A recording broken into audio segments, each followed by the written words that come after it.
Good evening, everyone. My name is Christy Holmes. My NOBA project covers the Columbus, Georgia area, more specifically South Columbus, also referred to as the South Side by Columbus locals. The area is located just above Fort Benning Army Post and just below the financial district of downtown Columbus, Georgia. Columbus, Georgia was first established in 1828. It was the site of the Creek Indian Village, also known as the Capitol Reserve. It is one of the few cities in the United States that was planned in advance of its foundings and one of the last frontier towns of the 13 colonies. A frontier town is basically a town that was largely undeveloped before its founding.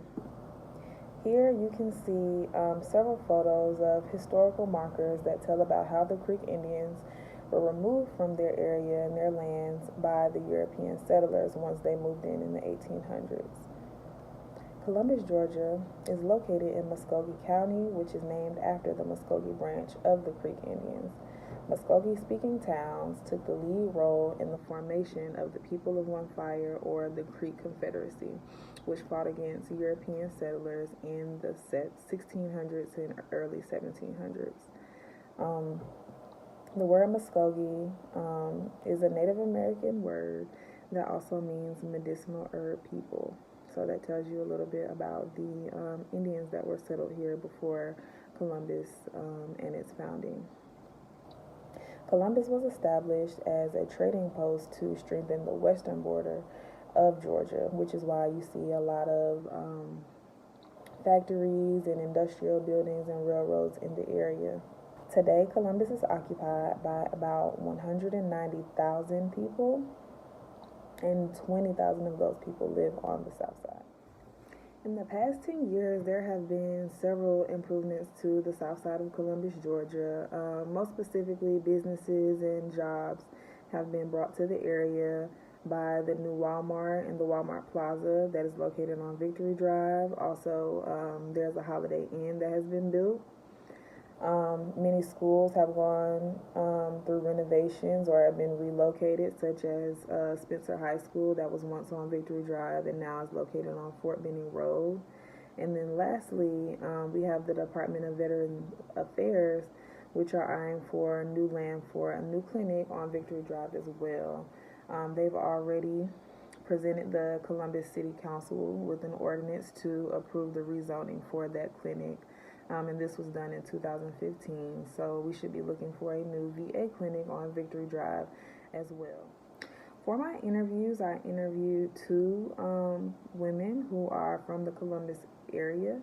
Miss Gail Hopkins, she is a retired military veteran. She's also a member of several different community organizations who hold and host community service outings regularly. And then also another young lady who is a college student. She's also a military background. She grew up here.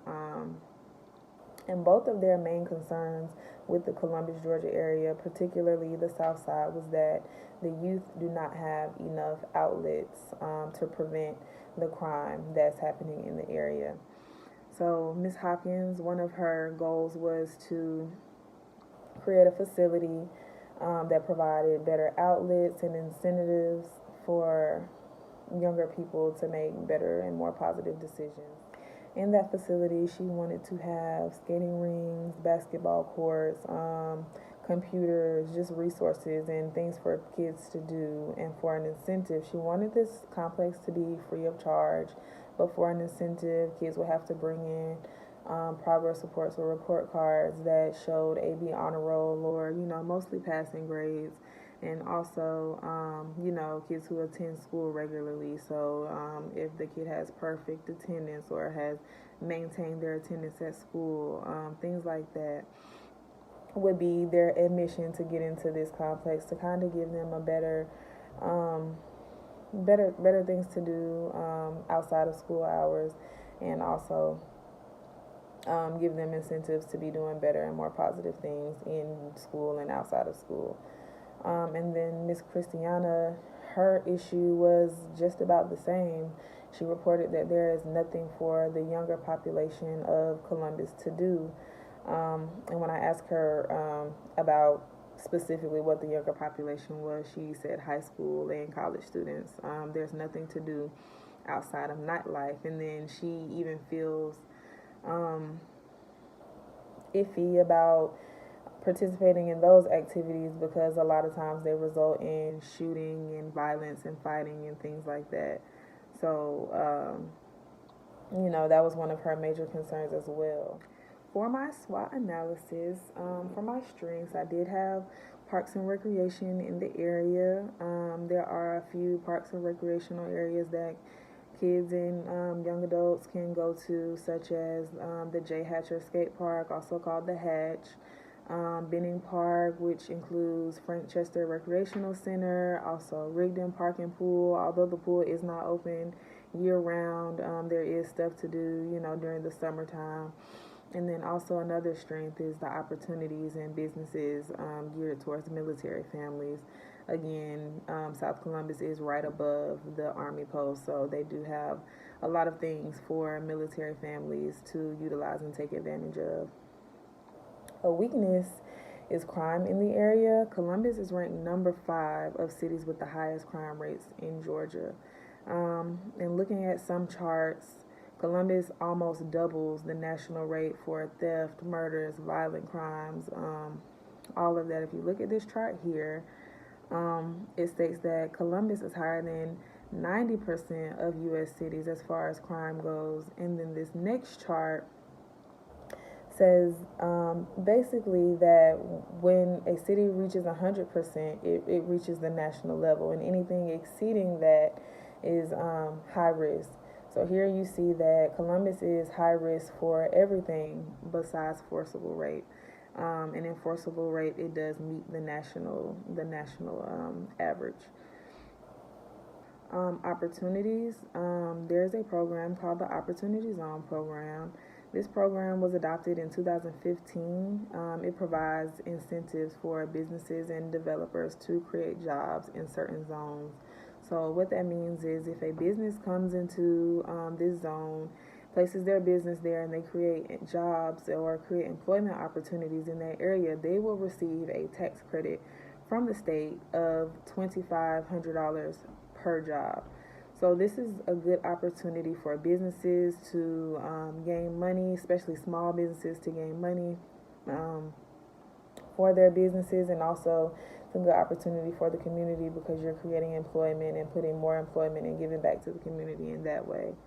I also want to know another opportunity is the police community relationship. There is a lot of policing on the south side of Columbus. You pretty much can't ride on the south side of Columbus without seeing a police car patrolling. However, I don't think that the community has a very strong relationship with the police on the south side of Columbus. So I think that there's definitely opportunity for growth as far as the relationship between the community and the police goes.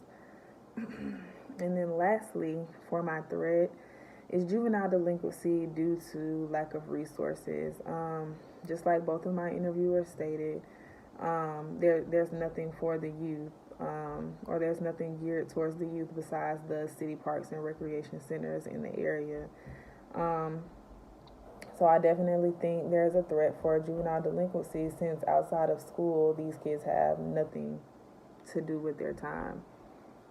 There is definitely something to be said about the crime rate and the amount of juvenile activity in the South Columbus area, and also the crime rates. So I do think that the Achilles Society, which is my nonprofit organization, would definitely be an organization that could help to combat some of these issues.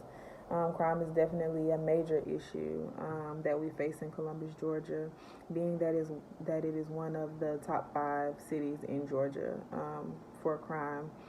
And the Achilles Society is basically a coalition of young influencers seeking to empower youth, service communities, and most importantly, promote mental health. And mental health is such a big component of this because children and young adults who are raised in areas that are susceptible to crime and violence and poverty definitely are more at risk than young people who have not been through those things. So The organization consists of 4 different programs. 2 of these programs are geared specifically towards the things that we talked about today, which are crime and juvenile delinquency. So the first is Sankofa House. And Sankofa houses are basically facilities strategically placed in minority neighborhoods. These houses are intended to create a safe and family-like environment where youth can spend their free time. Many of our youth participate in delinquent activities outside of school hours, so these facilities will provide alternative, therapeutic, recreational activities to reduce the number of juvenile offenders in the area. And also, the next program is AAE. And this program is important to uplift and recognize influencers in the community. So that means if you are a business owner, influencer, professional, mentor, counselor, anybody that is basically doing positive things in the community, we want you to be an example for those kids. So we want to provide hope for them and kind of show them that their dreams are attainable and tangible. Those 2 programs will definitely help to combat some of the crime and some of the issues that the Columbus locals face today. This concludes my NOBA project. I hope you all gained a lot from the information that I provided. Thank you. Have a good night.